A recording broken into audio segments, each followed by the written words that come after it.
नमस्कार, मनी गुरु देख रहे हैं यहाँ पर आपके साथ मैं हूं स्मिता रिशाल। आपको कितना कॉर्पस बनाना है? 1 करोड़, 5 करोड़ या 10 करोड़? लेकिन सिर्फ सोच लेने से कॉर्पस नहीं बनेगा, बल्कि आपको उसके लिए प्लानिंग भी करनी होगी।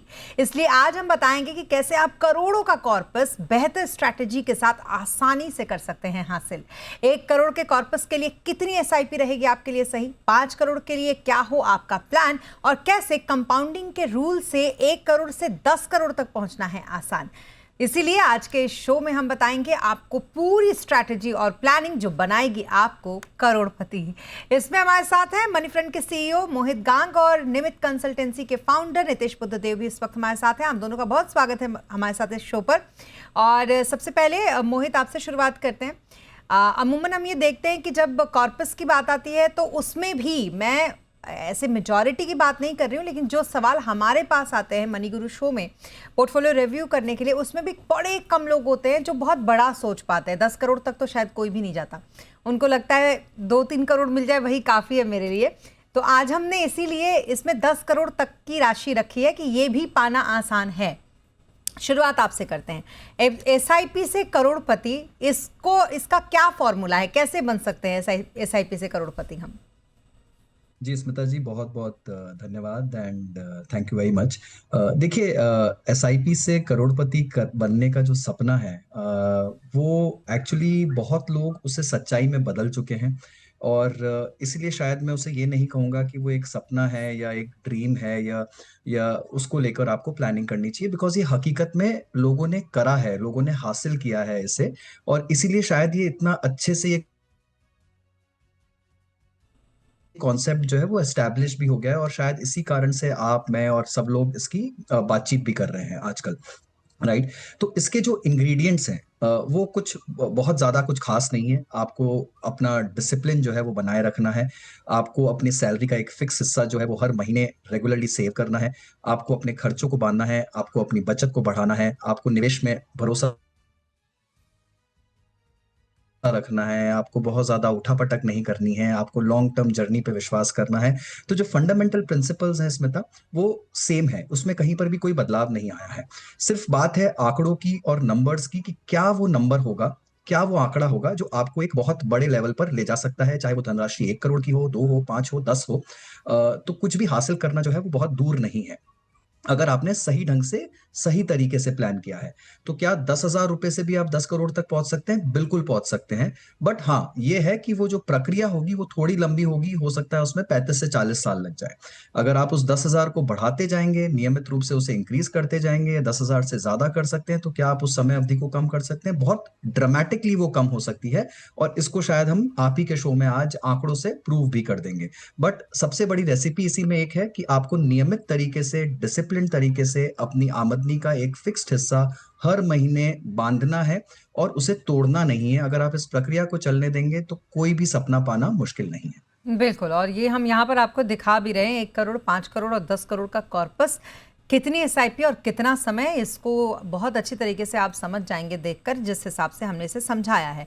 अब हाँ, एक बार इसको समझा भी देते हैं कि दरअसल इसमें कहा क्या गया है। तो इसमें कहा यह जा रहा है कि 10,000 की एसआईपी 20 साल में आपका 1 करोड़ बना देगी, 32 साल में आपका 5 करोड़ बना देगी और 38 साल में आपका 10 करोड़ बना देगी। और इसी तरीके से बाकी अमाउंट्स के बारे में भी वहाँ पर बहुत अच्छे से बात, डिटेलिंग जो है वो कही गई है।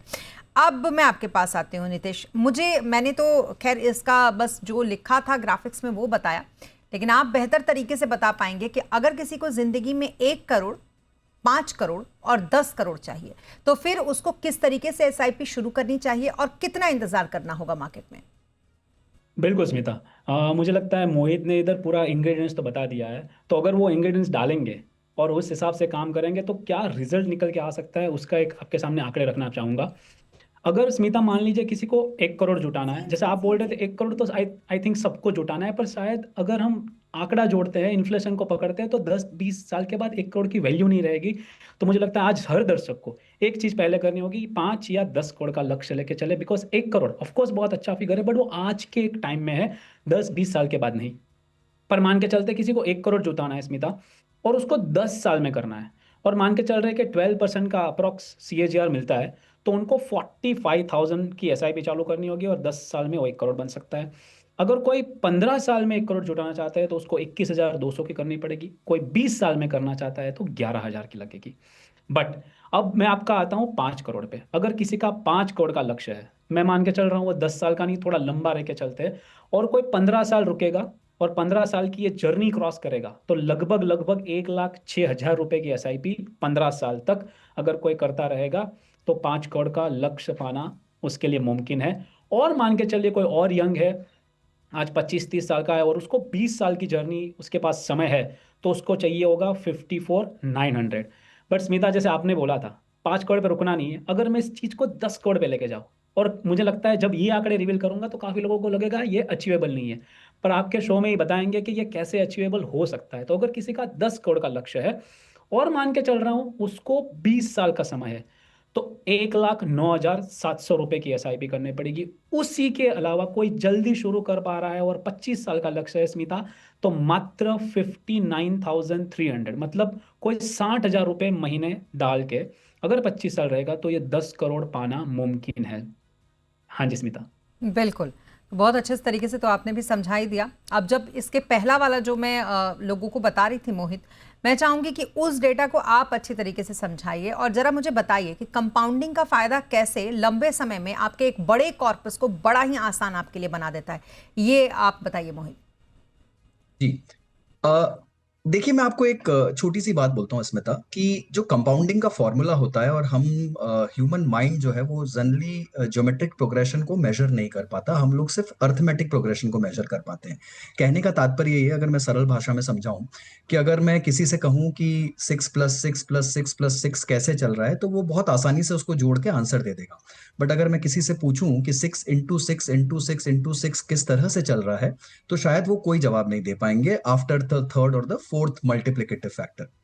बिकॉज जो ह्यूमन ब्रेन है वो ज्योमेट्रिक प्रोग्रेशन को मेजर ही नहीं कर पाता है, और कंपाउंडिंग जो है वो प्योरली ज्योमेट्रिक प्रोग्रेशन पे वर्क करती है। अगर आप कंपाउंडिंग का फॉर्मूला भी देखेंगे तो वो होता है 1p = 1+r⁻⁻t। तो इसमें जो दो इंग्रेडिएंट है सबसे बड़े, कि आपका अमाउंट जो है, एक तो वो रेट ऑफ रिटर्न पे मेजर करेगा कि अमाउंट को आप कितने रेट ऑफ रिटर्न पे मल्टीप्लाई कर रहे हैं, 10%, 12%, 14%। और जो टी है वो raised to the power of t होता है, यानी जो टाइम है वो सबसे बड़ा कंपाउंडिंग फैक्टर है। और कैसे, इसका एक मैं छोटा सा उदाहरण देता हूं आपको, कि अगर मान लीजिए मैं 25 साल की उम्र में SIP शुरू कर देता हूं, जो कि मेरे पहले जॉब के साथ ही मैं शुरुआत करता हूं, और मेरा लक्ष्य है 10 करोड़ का पोर्टफोलियो बनाना। तो 25 साल की उम्र में अगर मैं शुरुआत करता हूं तो मैं सिर्फ 15,000 रुपए से 10 करोड़ पर पहुंच जाऊंगा 60 साल की उम्र में। और यहाँ पर मैंने 12% का रेट अज्यूम किया है, तो मैंने आर को कंसिस्टेंट रखा है 12 पे, बट टाइम जो है वो मैंने बहुत बढ़ा दिया क्योंकि मैंने 25 पे शुरुआत की थी। बट यही अगर मैं शुरुआत और लेट करता हूं, मैं 30 पर जाके करता हूं, तो वो 15,000 की जगह मुझे 28,000 रुपए की SIP करनी पड़ेगी 10 करोड़ पे पहुंचने के लिए। यही शुरुआत अगर मैं 40 पे करता हूं तो मेरी SIP की रकम जो है वो बढ़कर कुछ 50,000 के भी ऊपर पहुंच जाएगी। तो मैं जितना लेट शुरुआत करूंगा, अगर मान लीजिए मैं 50 की उम्र में शुरू करता हूं और मेरा सपना है कि मुझे 10 करोड़ पहुंचना है 10 साल के अंदर में, तो जो रकम होगी वो बहुत ज्यादा बड़ी हो जाएगी। तो कहने का मतलब यहाँ कि जो आर है वो मेरे और आपके हाथ में नहीं है, वो मार्केट डिटरमिन्ड है कि कितना रिटर्न आएगा। वो 10 आ सकता है, 12 आ सकता है, 15 आ सकता है अगर हमारी किस्मत अच्छी रही। बट जो टी है, यानी टाइम, वो हमारे हाथ में है, और जो अमाउंट है वो भी हमारे हाथ में है। पर अमाउंट को आप बहुत ज्यादा नहीं बढ़ा पाएंगे, अपनी सैलरी अपने खर्चों के हिसाब से आपको एडजस्ट करना पड़ेगा। जो टाइम का फैक्टर है वो सबसे बड़ा और सबसे इंपॉर्टेंट फैक्टर हो जाता है SIP की प्रक्रिया में। आप जितना ज्यादा टाइम देंगे, यानी जितनी जल्दी आप शुरुआत करेंगे, उतना ही बड़ा कॉर्पस आप जमा कर लेंगे। तो सबसे बड़ा जो मैजिकल पोर्शन है SIP की जर्नी में, वो होता है टाइम का, स्मिता। के साथ वंडर होता है कंपाउंडिंग का। लेकिन उन सब के बीच में मतलब एक आम निवेशक यही जानना चाहेगा नितेश, कि ये 1 करोड़ तक पहुंचना इतना मुश्किल क्यों है? क्योंकि आप लोग दोनों ही ये बात कह रहे हो कि 1 करोड़ तक पहुंचना मुश्किल है, उसके बाद 5 और 10 करोड़ तो आपके आसानी से बन जाएंगे, लेकिन ये 1 करोड़ की जर्नी ये इतनी मुश्किल क्यों है? बिल्कुल स्मिता, और उसको मैं एक एग्जाम्पल के तौर में बताना चाहता हूँ कि पहला करोड़ जुड़ने में शायद कितना समय लग सकता है। मैं बहुत सिंपल एग्जाम्पल देता हूँ स्मिता। मान लीजिए कोई 30,000 की SIP कर पाता है, ठीक है। और स्मिता कोई 30,000 की SIP करता है और हम वही रेट ऑफ रिटर्न जो मोहित बता रहे हैं उसको 12 पकड़ को कांस्टेंट पकड़ के चल रहे हैं, तो स्मिता फर्स्ट करोड़ जुटाते जुटाते लगभग 13 साल लग जाएंगे। अगर कोई 30,000 की एसआईपी करता है और 12% का रिटर्न मिलता है सीएजीआर, तो उसको कमाते कमाते 13 ईयर्स लग जाएंगे। और स्मिता जो सेकेंड करोड़, ठीक है, एसआईपी नहीं बढ़ा रहे हैं, स्टेप अप नहीं कर रहे, कुछ नहीं कर रहे, बहुत सिंपल एग्जांपल दे रहा हूँ, अगर 30,000 कंटिन्यू करते जा रहे हैं तो फर्स्ट करोड़ जुटाते जुटाते हो गया 13 साल, दूसरा करोड़ ऐड हो जाएगा 5 साल में, मतलब पहला हुआ 13 साल में और लगभग दूसरा 17.5 18 साल में आपका बन जाएगा। और हम 5 करोड़ की बात कर रहे हैं, 5 करोड़, पांचवा जो करोड़ है, ठीक है, वो 2 साल से भी कम में आएगा। मतलब आप जब 25 साल आपकी एसआईपी को हो जाएंगे 30,000 रुपये डालते डालते, तो 25वें साल में आप 5 करोड़ तक पहुंच जाएंगे। और टोटल ये 30 साल का जर्नी है, 30,000 की एसआईपी, 30 साल का जर्नी, और आप पहुंच जाएंगे 10 करोड़ पे। तो स्मिता, पहला करोड़ तो जुड़ा 13 साल में, दूसरा करोड़ जुड़ा 5 साल में, तीसरा जुड़ा 5 से कम मतलब 4 एक साल में, चौथा करोड़ जुड़ा लगभग 4 साल में, और पांचवा करोड़ 2 साल से भी कम। और सबसे शॉकिंग बात यह है कि जो 10वां करोड़ है, जो 1 से 10 करोड़ का पूरा जर्नी दिखा रहा हूं, तो जो 10वां करोड़ है स्मिता, उसको 1 साल से भी कम लगेगा। बट इसमें थोड़ा मैथमेटिक्स भी प्ले करेगा। और जो मोहित बताते आ रहे हैं, आपका मैं तो यहां तक बोलूंगा कि टाइम जो है ना, वो आपका को इन्वेस्टर है। तो जितना आप दे रहे हो, और इसके जरिए हम पता भी चल रहा है कि फर्स्ट करोड़ को 13 साल और टोटल 10 करोड़ 30 साल में आ गए। Now the final point Smita इधर ये आता है कि 1 से 2 करोड़ 100% का ग्रोथ हुआ, ठीक है। जब 1 से दूसरे करोड़ की ओर जा रहा हूं तो मुझे दूसरा 1 करोड़ जो जोड़ रहा हूं उसको 100% का ग्रोथ हुआ। पर जो मेरा 9 से 10वां करोड़ है ना, वो सिर्फ 11% का ग्रोथ हुआ। तो इधर मैथ ये भी आती है, बिकॉज आप सिर्फ 30,000 की एसआईपी नहीं कर रहे हो स्मिता, आपके पास वो कॉर्पस भी जुड़ गया है, पहला करोड़, दूसरा करोड़, तीसरा करोड़।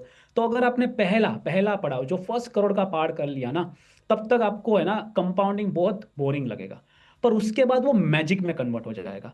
बट स्मिता, प्रॉब्लम ये है कि ये जो बोरिंग वाला फेज है ना, काफी लोग उधर ही उसको छोड़ देते। तो अगर आपने बोरिंग वाला फेज पार कर लिया तो कंपाउंडिंग डेफिनेटली ये मैजिक आपको करके दिखाएगी।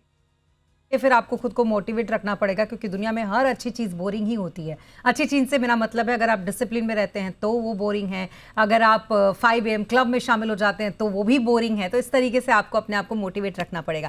खैर, मोहित, अब मुझे एक बात बताइए, मुझे 1 करोड़ भी चाहिए, उसके बाद मुझे 5 करोड़ भी चाहिए, फिर मुझे 10 करोड़ भी चाहिए, तो मुझे कौन सी स्ट्रैटेजी रखनी चाहिए? दूसरा, मुझे ये थोड़ा जल्दी चाहिए, तो क्या स्टेप अप करना इसमें मददगार होगा?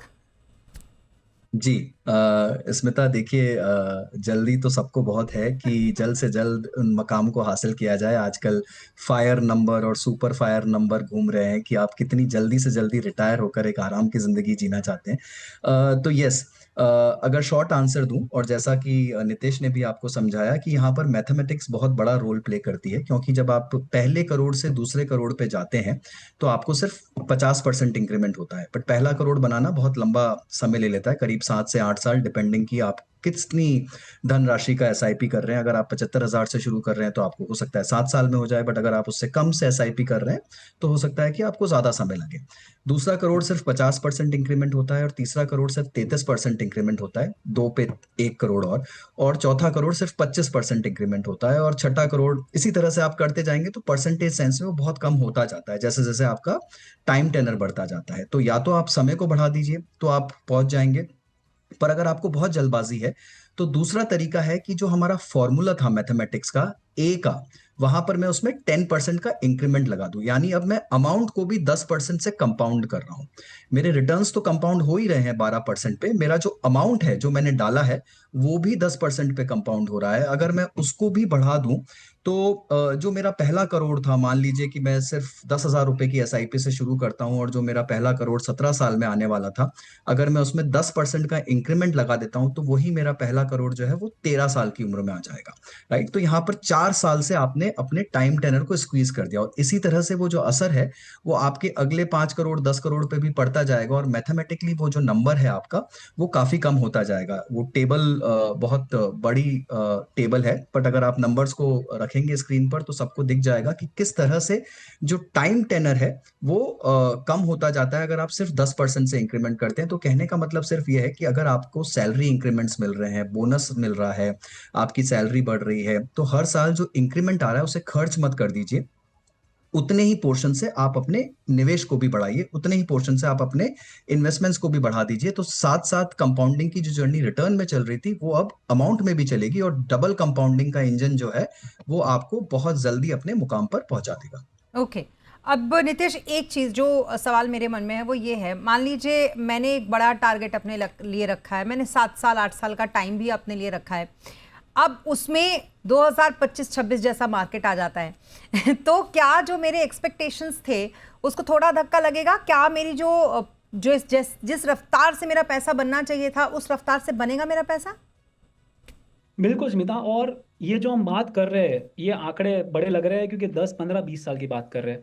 स्मिता, एक चीज गांठ बांधनी पड़ेगी इधर, अगर आप 15 20 साल मार्केट में रहना चाहते हो तो आपको उसमें एक दौर मिलेगा जहां पे आपका मार्केट 40 से 50% भी करेक्ट हो सकता है। हमने 2020 में भी देखा, 2008 में भी देखा।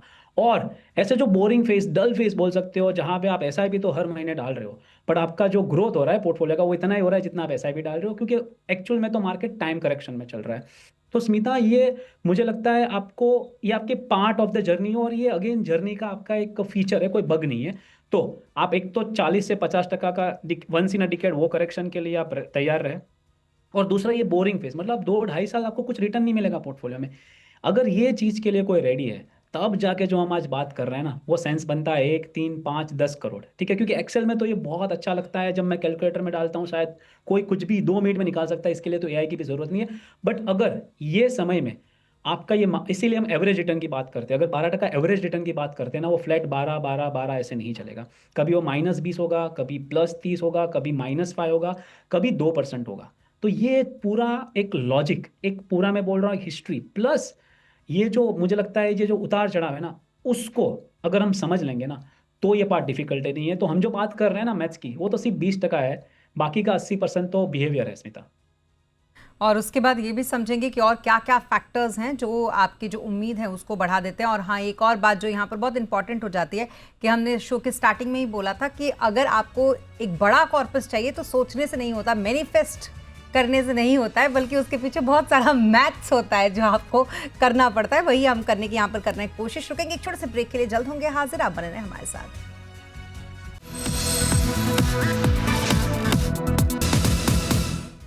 और ब्रेक के बाद एक बार फिर आपका स्वागत है। चाहिए अगर करोड़ों का कॉर्पस तो कैसी करनी है इसकी तैयारी आपको, इसी पर कर रहे हैं हम चर्चा। हमारे साथ मोहित गांग और नितेश बुद्धदेव लगातार बने हुए हैं। अब मोहित, मैं आपके पास आती हूँ। एक जो उम्मीद लोगों को बहुत ज्यादा होती है वो होती है रिटर्न से, कि मार्केट हमें कितना रिटर्न देगा।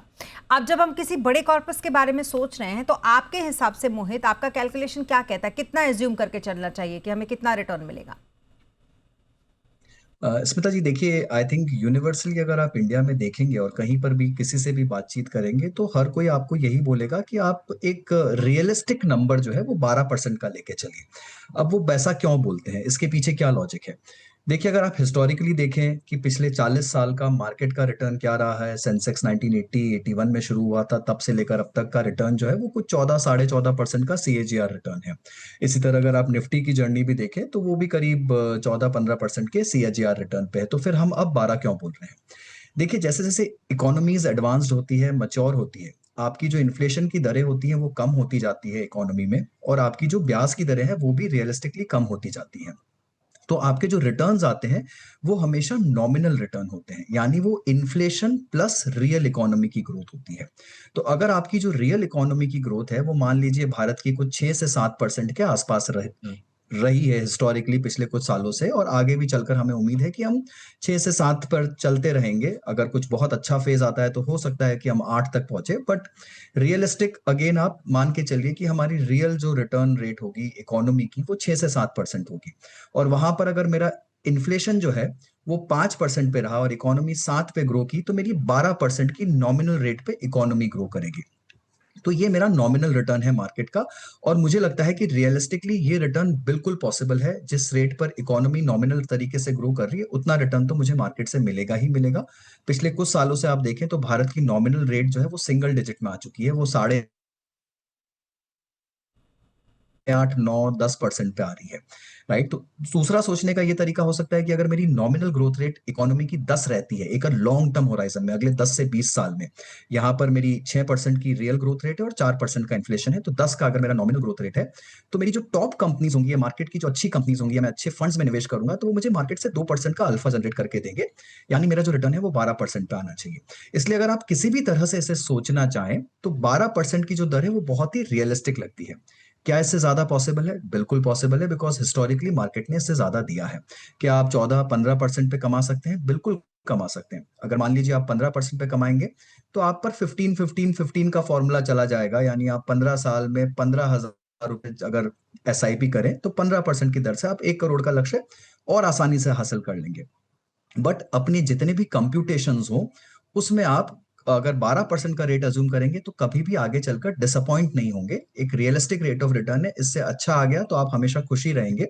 कम आने की चांस भी है क्योंकि ये मार्केट है, बट अगर आप बहुत लंबी अवधि ले रहे हैं 10 से 20 साल, तो मुझे लगता है 12% की उम्मीद आप डेफिनेटली रख सकते हैं मार्केट से। चलिए, तो इस चीज़ को लोगों को याद रखना चाहिए कि रिटर्न की उम्मीद लगभग 12% के आसपास उन्हें करनी चाहिए। अब जब इतनी बड़ी जर्नी होती है जहाँ पर नीतीश बार बार आप लोग इसको लॉन्ग टर्म के तरीके से ही देख रहे हैं, क्योंकि 7 साल और उसके बाद फिर 10 साल फिर 12 साल, ऐसे में आपने किसी ने आपसे कमिटमेंट किया कि नीतीश मुझे तो देखो 5 करोड़ चाहिए और मैं तो बिल्कुल तैयार हूँ लॉन्ग टर्म के लिए, इन्वेस्टमेंट के लिए, उसके बावजूद आपने लोगों को गलतियां करते हुए देखा है कि वो कहीं पर जाकर कुछ ऐसी गलती करते हैं या तुरंत निवेश से निकलना चाहते हैं? बिल्कुल स्मिता, जो आप बोल रहे हो कि हम एक जर्नी की बात कर रहे हैं, ठीक है, तो ये जर्नी में टिपिकली क्या होता है, एक एग्जांपल के तौर में बताना चाहता हूँ। जैसे आपने 5 करोड़ का एग्जांपल दिया, मान लिए कोई आ रहा है जिसको 5 करोड़ बनाने हैं और 15 साल का लक्ष्य है। उन्होंने शो देखा है, सब समझा है, सोशल मीडिया से समझा है, तो उन्होंने इतना मन तो बना लिया है कि 15 साल रुकूंगा, 5 करोड़ बनाऊंगा। उसने जर्नी चालू कर दी और वो जर्नी के लिए एग्जैक्ट नंबर चाहिए आपको 1,06,000 रुपये। मान लीजिए उसने 1,06,000 स्मिता कंट्रीब्यूट करना चालू कर गया, 3-3.5 साल हो गए, ऐसा फ्लैट मार्केट आया। अब मान लीजिए वो चौथे से छठे साल, मतलब 3 साल एसआईपी रोक देता है। 3 साल तक उसने एसआईपी की, पर चौथे, पांचवें और छठे साल 2-3 साल उसने निवेश ही नहीं किया। अब उसका लक्ष्य था 15 साल में 5 करोड़ हासिल करने का। ये बिल्कुल बन पाते, अगर 12% का मैथ्स लेके चले तो बिल्कुल बन पाते 15 साल में। बट बिकॉज उसने वो 2-3 साल निवेश नहीं किया मार्केट से डर से या कोई और चीज पकड़ के, ठीक है, उसके ऊपर मैं आता हूँ, पर पहले आंकड़े बताता हूँ। तो उनका कॉर्पस 3.5-4 करोड़ हो जाएगा, मतलब 1.25 करोड़ कम बनेगा। मान लीजिए उसने चौथे, पांचवें, छठे साल निवेश नहीं किया, फिर उसने वापस कंटिन्यू कर दिया बिकॉज उसको समझा मार्केट। बट वो 3 साल, 2 से 3 साल नहीं इन्वेस्ट करने की वजह से 5 करोड़ की जगह पे 15 साल में उसके बनेंगे 3.74 करोड़ टू बी प्रिसाइज। अब ये क्यों आती है? बिकॉज स्मिता, मैं बोलना चाहूंगा, फोमो नाम की एक बला है, ये कॉस्ट्यूम चेंज कर करके प्रकट होती जाती है मार्केट में। कभी वो व्हाट्सअप से आती है, बोलेगा कि भाई मैं तो पूरा पोर्टफोलियो तेरा तो बहुत अच्छा कर रहा था, मैंने देख गोल्ड में डाला है और अच्छा कर रहा है। कोई बोलेगा सिल्वर में डाल दो, कोई बोलेगा फॉरेन इक्विटी में डाल दो। ये सब आवश्यक है, बट एक स्ट्रेटेजिक प्लान के हिसाब से, नहीं आउट ऑफ फॉर्म। कोई बोलेगा थीमेटिक फंड में डाल दो, कोई बोलेगा एआई में डाल दो। उसकी वजह से, या तो ये उतार चढ़ाव से डर के उसने अगर जर्नी स्मिता स्टॉप कर दी, तो ये चीज मुमकिन नहीं है। तो अगर हम एक रिसेंट सर्वे हुआ था स्मिता, उसको देखे तो आपकी 10 में से मात्र एक एसआईपी, ठीक है, मात्र 10 में से एक एसआईपी 5 साल के ऊपर टिकती है। तो हम बात तो करते हैं शो के जरिए और सब जगह पे कि आपको लॉन्ग टर्म रहना चाहिए, और शायद इन्वेस्टर को पता भी है कि लॉन्ग टर्म में कंपाउंडिंग कैसे वर्क किया है, जैसे मोहित बता रहा थे, और एक्चुअल में दिखा है हमको। But because of this FOMO, mainly this FOMO, कि मुझे क्रिप्टो में, अभी लास्ट 2 साल में क्रिप्टो अच्छा चला है, गोल्ड अच्छा चला है, मुझे पूरा पैसा उधर डाइवर्ट करना है, इसकी वजह से, तो FOMO is one of the highest reason. तो स्मिता, मुझे लग रहा है कि जो आपकी इन्वेस्टिंग है ना, वो बहुत ही सिंपल है बट इजी नहीं है। और ये डिफिकल्ट पार्ट यही है कि आपको आपके फोमो से और ये उतार चढ़ाव के बीच आपको आपका वो जो बिहेवियर है उसको मेंटेन करना पड़ेगा। लाइन बोली आपने कि ये इन्वेस्टिंग सिंपल है लेकिन इजी नहीं है। जी हाँ, और हमें लगता है कि आज बहुत अच्छे तरीके से आप दोनों ने ही ये समझाया है लोगों को कि करोड़पति बनना है तो रास्ता क्या है और फिर कितना ज़्यादा पेशेंस की ज़रूरत आपको उसके लिए पड़ेगी। इसी के साथ थैंक यू सो मच मोहित हमारे साथ इस शो पर जुड़ने के लिए, thank you so much Nitish हमारे साथ इस शो पर जुड़ने के लिए, और इसी के साथ इस बुलेटिन में फिलहाल इतना ही। आप बने रहें जी बिजनेस के साथ। नमस्कार।